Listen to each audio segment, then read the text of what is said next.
So I feel like it's common these days for people to feel like it's difficult to make friends. A lot of people have a lot less friends these days than people did in the past. I think a lot of that has to do with how much time we spend in our homes and on the internet. I mean, before, a lot of people just spent time outside, so they would meet people in their neighborhood. Especially, there are a lot more families running around. The birth rate has dropped. That's not good. But I think it's in human nature to need companionship. And there seems to be a direct correlation between how long someone lives and how many close relationships that they have. I know a lot of people that struggle making friends, and I wanted to point out the three biggest problems that could be addressed that would make it significantly easier to make friends. The first thing is you probably don't think about other people enough. People like when you pay attention to them. People appreciate when you're there for them, when you listen to them. They like when their voices are heard. And not only that, but they like hearing things that you already told them as sort of like a check-in that you listened.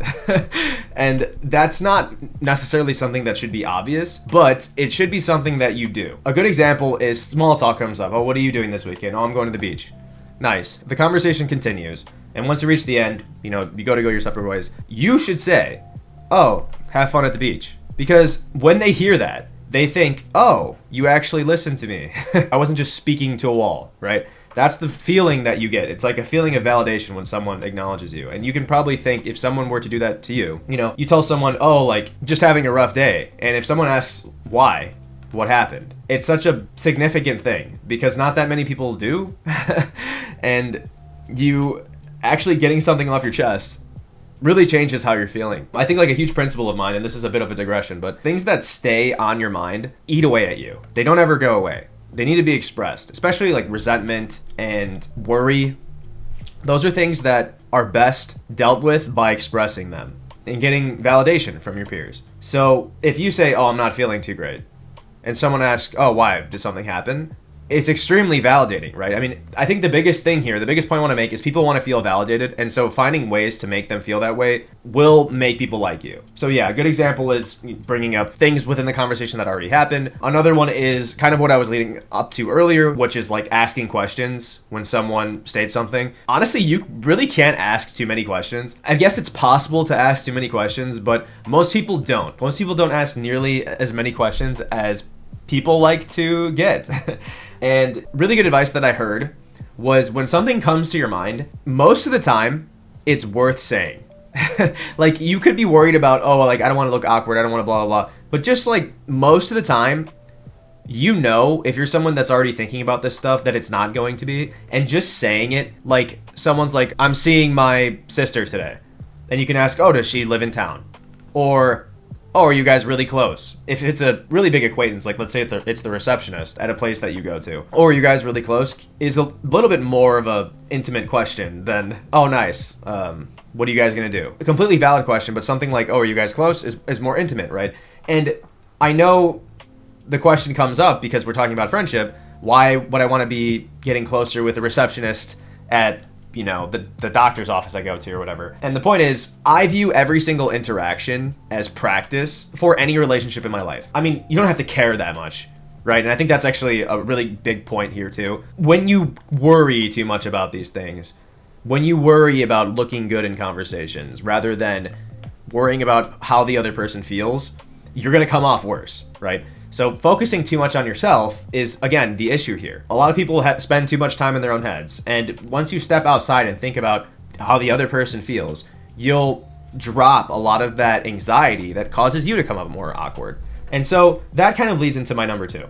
So the first one is just thinking about others more and trying to work that into the conversations that you have with others. Number two is, in order to be liked, there has to be some aspect of you that is endearing. So, for example, you could be someone that is funny, right? And so a lot of people, when they talk to you, they start expecting that you're going to joke around with them. Some people could be like, the cute vibe, or some people could be the, slow and like calculated vibe. The important thing here is that everybody is different and they're going to have their strengths, the things that you are naturally better at and make you unique. And if you can figure out which ones of those could come off as endearing, you can have a lot more success in your relationships with others. And so if you're worried at all about, oh, if I'm like too much myself, like maybe I am that kind of like stoic and silent person, and maybe my humor is like a bit darker or something like that. If you're worried about how people perceive your true personality and the things that you think are interesting about yourself, it's worth noting that not everybody is going to like you.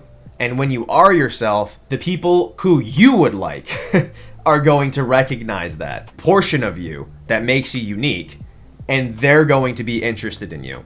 So being yourself and capitalizing on the things that are interesting about you, or again, endearing about you, will attract people that you actually like. Because honestly, even though you don't have friends, it's a lot better than having friends that you hate. And if you do have friends that you hate, I made a separate video about this, my video about people baiting you during arguments. But it's never worth having friends that don't contribute positively to your life.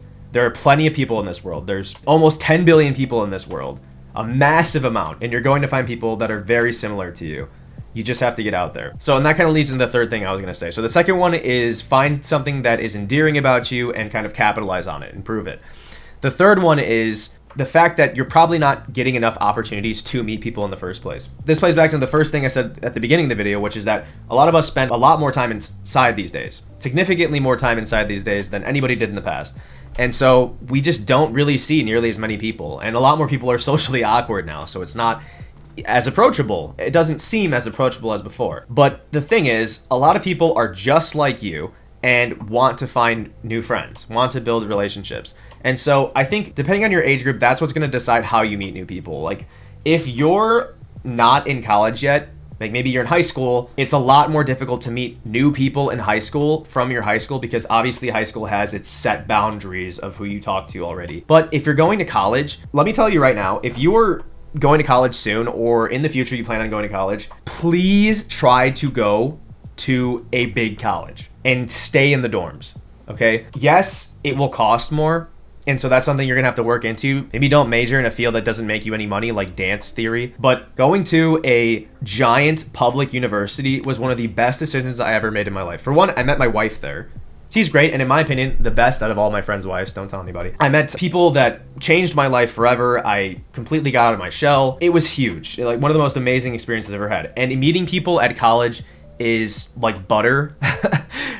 So yeah, anyway, I'm not going to devolve into too much. If you haven't gone to college yet and you plan on doing it, please try to go to a big college and live on campus. And then, you know, let's say you're past college, so how do you meet people then, right? I think that's one of the most difficult. If you're outside of college, a lot of people don't know what to do. I think it's much more straightforward than it seems. You can find clubs, things like, you know, I have a friend that goes to play Ultimate Frisbee every once in a while. It's extremely fun, right? You meet up with other people that also like Ultimate Frisbee and you play competitive games, and then maybe they go out to eat afterwards, right? Like you meet people that you actually like and have shared interests. Maybe go to take music lessons and you'll find other people taking music lessons, or go to the tennis courts or pickleball courts and try doing that. The point is to get yourself out there into places where people have shared interests.